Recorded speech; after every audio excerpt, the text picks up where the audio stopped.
Hello good morning students, how are you? I hope all of you are fit and fine. जैसे कि बेटा हम 10th physics का electricity chapter discuss करें, उसके अंदर आज का हमारा लास्ट टॉपिक है चैप्टर का, वो है power and heating effect. Means जो एक हमारे पास इलेक्ट्रिसिटी है, एक करंट पास कर रहा है, उसके अंदर पावर और हीटिंग इफेक्ट क्या होता है वो हमें डिस्कस करना है। तो सबसे पहले हम स्टार्ट करने जा रहे हैं बेटा पावर को।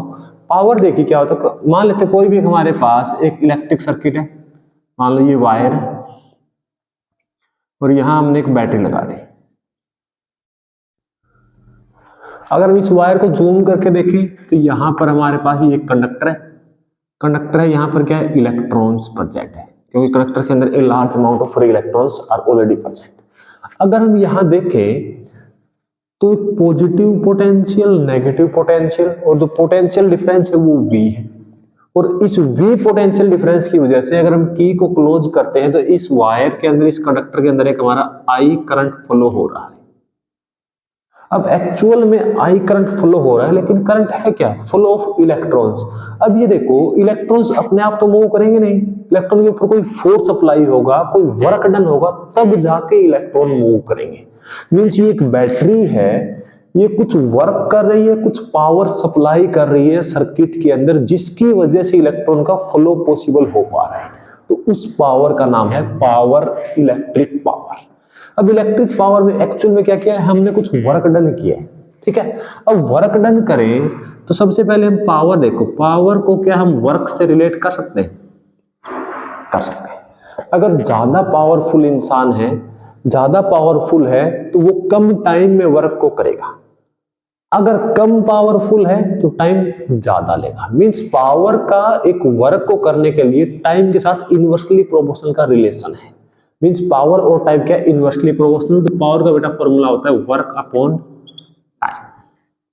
अब देखो वर्क, अब मैं आपको कुछ रिकैप करवाता हूं। सेकंड लेक्चर में हमने ये पढ़ा, वर्क डन ए से बी तक जाने के लिए क्यू चार्ज को V B minus V A, ये हमारा वर्क डन होता है। किसी भी क्यू चार्ज को एक पॉइंट ए से दूसरे पॉइंट बी तक लाने के लिए किया गया वर्क डन। अब हमारे यहाँ पर जो पोटेंशियल डिफरेंस है वो क्या है, V। तो बेटा यहाँ पर W बाई क्यू क्या है हमारे पास, V। तो W क्या आएगा, Q इंटू में V। वर्क का क्या फॉर्मूला था, Q इंटू में पोटेंशियल डिफरेंस। अगर हम यहाँ लिखें तो क्या आएगा, Q V बाई में T। और आपको ऑलरेडी पता है Q बाई T क्या होता है हमारे पास, flow of charge per unit time is called as electric current. Means power क्या हो जाएगा, आई वी। तो बेटा पावर का क्या फॉर्मूला है, V इंटू आई। मीन्स कोई भी एक इलेक्ट्रिक सर्किट है, उसके अंदर हमने V पोटेंशियल डिफरेंस अप्लाई किया और I करंट फ्लो कर रहा है, तो उस कंडक्टर के अंदर जो हमें पावर चाहिए करंट को फ्लो करवाने के लिए, वो पावर कितनी है, V इंटू आई। अब अगर हम यहाँ पर ओम्स लॉ का यूज करें तो V को हम क्या लिख सकते हैं, I इंटू आर, और I हमारे पास है मीन्स I स्क्वेयर आर। अगर हम I की जगह पे V बाई आर लिख दें, क्योंकि V क्या होता है, आई आर। तो पहले हमने V की जगह पे आई आर पुट कर दिया। अगर मैं I की वैल्यू पुट करूं तो क्या आएगी, V बाई आर।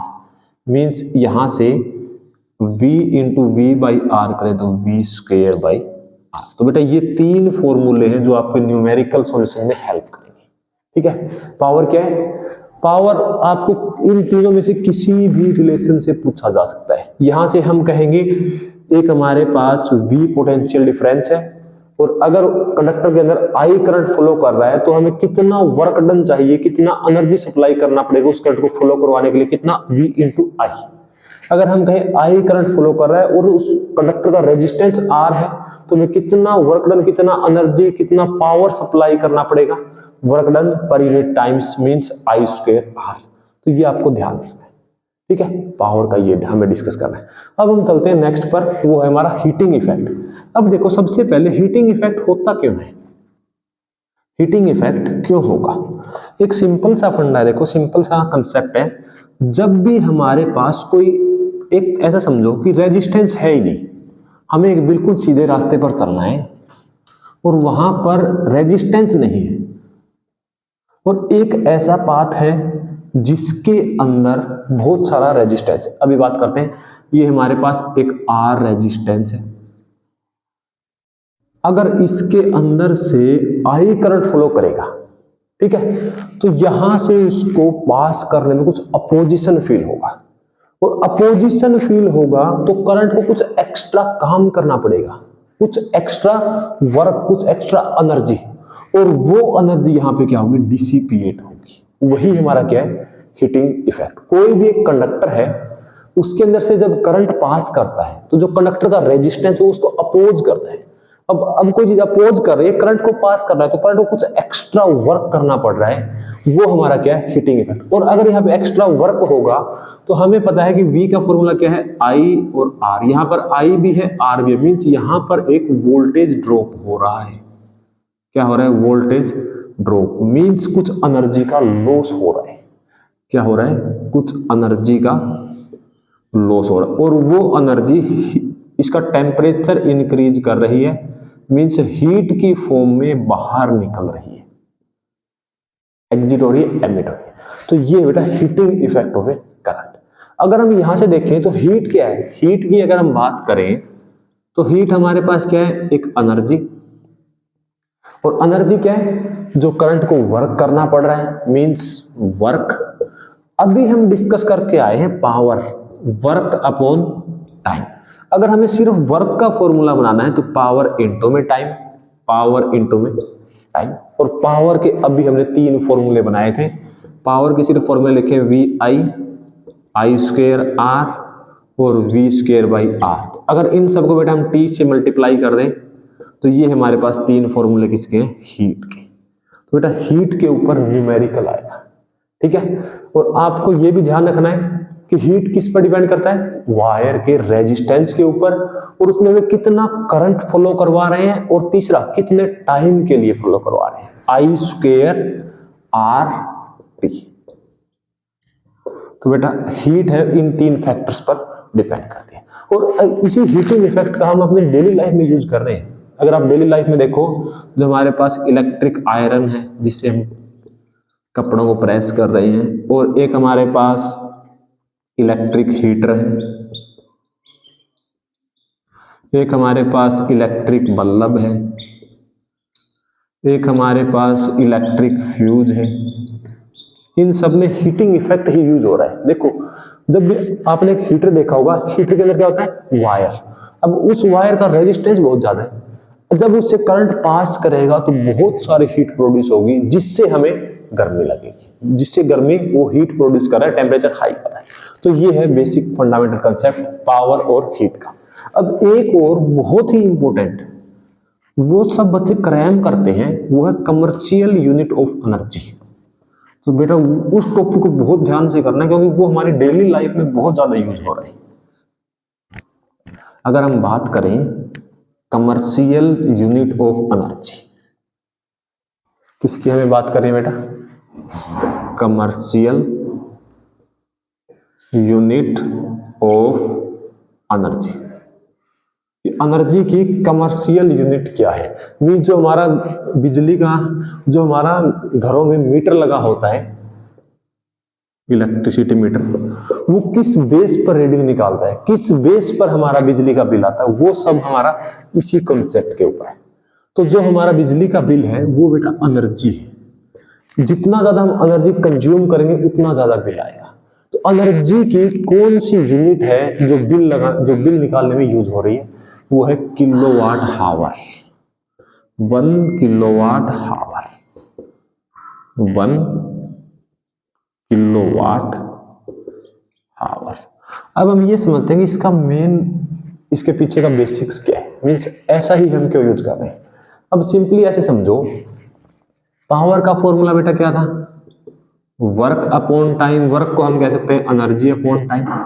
अगर एनर्जी की बात करें तो क्या आएगा, पावर इनटू टाइम।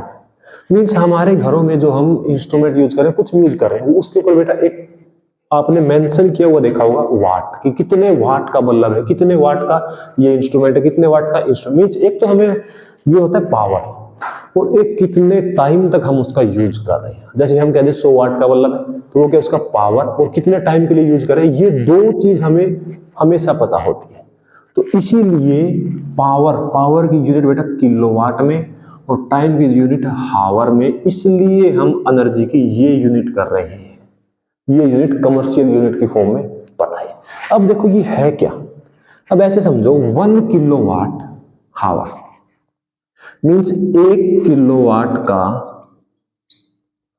कोई भी इंस्ट्रूमेंट है, आपके घर पर कोई भी इंस्ट्रूमेंट है, पानी गर्म करने वाली रोड है, प्रेस है, इलेक्ट्रिक आयरन, कुछ भी मान गया, ठीक है।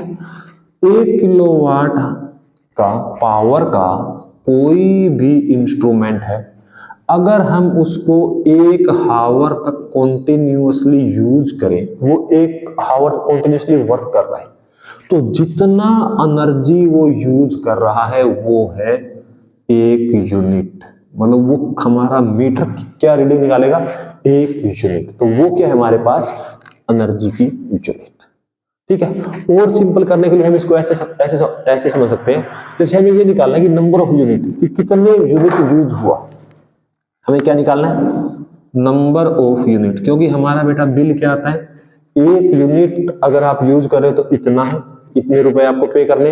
तो मींस वो जो मीटर है हमारा, उसके अंदर आपने देखा होगा डिजिट्स के अंदर रीडिंग लिखे होते हैं, मींस इस मंथ में आपने इतना रीडिंग यूज किया। तो वो नंबर ऑफ रीडिंग कैसे निकाली जा रही है, उसको अब हम डिस्कस करने जा रहे हैं। जैसे ऐसे समझो, कोई भी हमारे पास 200 वाट का, 500 वाट का करते हैं, 200 वाट का सही, 200 वाट का कोई भी इंस्ट्रूमेंट है जो जिसको हम यूज करेंगे, तो वो 200 वाट यूज करेगा, ठीक है। अब 200 वाट का है और अगर हम उसको 10 घंटे यूज कर रहे हैं, 10 आवर्स वो कंटिन्यूअसली इलेक्ट्रिसिटी यूज कर रहा है, तो बेटा वो कितना एनर्जी यूज करेगा। देखो हमें क्या किलोवाट आवर में चाहिए, अब 200 क्या है, वोट।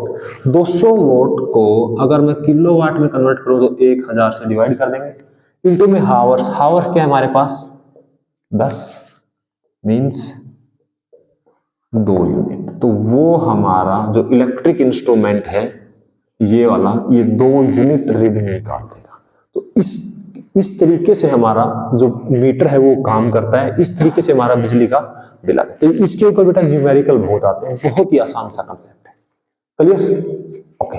तो ये था हमारा इलेक्ट्रिसिटी चैप्टर्स। और बेटा आपको करना क्या, आपको एनसीईआरटी एक्सरसाइज और न्यूमेरिकल्स जितने हो सके वो ट्राई करने, क्योंकि आप जितने ज्यादा न्यूमेरिकल ट्राई करोगे उतना आप कॉन्सेप्चुअल स्ट्रॉन्ग होंगे, okay. Okay, thank you so much. Have a nice day. Keep sharing with your friends. Okay, thank you so much.